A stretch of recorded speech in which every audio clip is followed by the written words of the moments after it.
Ang San Miguel Beermen daw ayon dun sa mga nakukuha na nakakalap nating impormasyon ay interesado na i-trade itong si Chris Rosales dito sa Phoenix Fuel Masters at ang kapalit niyan ay itong si Richie Rivero. Mukhang ang gusto ng San Miguel Beer ang magkaroon sila ng isang combo guard, yung pwedeng shooting guard, pwede rin na maging point guard. Itong si Richie Rivero, alam niya ang role niya talaga ay isang shooting guard, pero mukhang gusto ng San Miguel na yung laro nito ay pwede rin na maging point guard nila. Parang ang nakikita natin kung sakaling ang i-trade ng San Miguel to si Chris Rosales sa Phoenix, baka si Richie Rivero gawin nila na point guard kasama itong si Wamit Yongson at si Chris Ross plus yung kanilang rookie na si Chris Miller. Ngayon, bukod dito sa pagkuha kay Richie Rivero, meron ding isang posibilidad na baka ang i-acquire naman ng San Miguel Beer ay itong si Jason Perkins. Pero hindi Chris Rosales for Jason Perkins. Ang mangyayari, si Rosales at si Kahilig ite-trade para dito kay Perkins at kay Rivero. So dalawang players ang makukuha ng San Miguel pero dalawa din yung kanilang ite-trade. Ang nabanggit dito si Rosales at si Kahilig hindi naman masyadong nagagamit dito sa SMB. Kaya nga malamang ang maging palitan ng tao dyan ay yung mga nabanggit.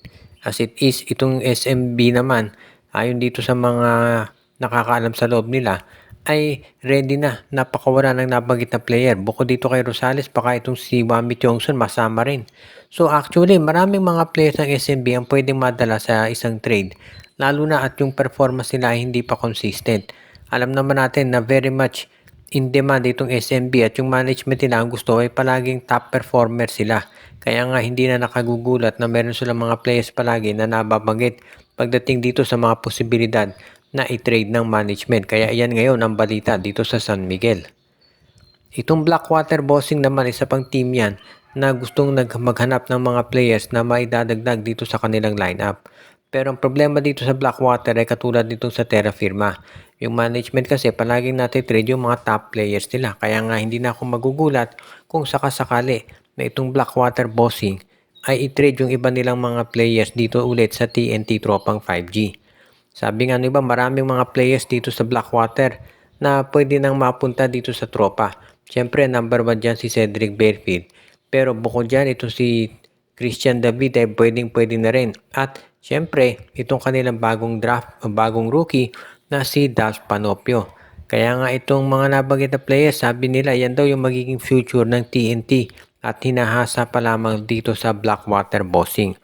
Marami din tayong nakikita dito ngayon na mga pwedeng gawin ng Blackwater bago makipag-trade dito sa TNT Dropa.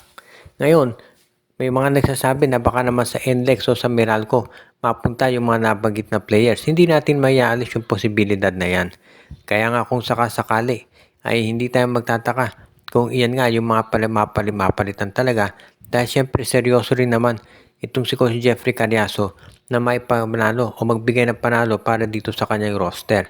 Kaya if ever talaga na matuloy yung mga trades nitong Blackwater Bossing, pag na tayong magulat kung itong si David, si Barefield at itong si Dallas Panopio mapunta sa Meralco, NLEX o kaya TNT. Kasi ngayon mukhang hindi lang sa TNT nakafocus ang MVP group, kung hindi mas kinapalakasin itong NLEX at syempre itong Meralco Bolts.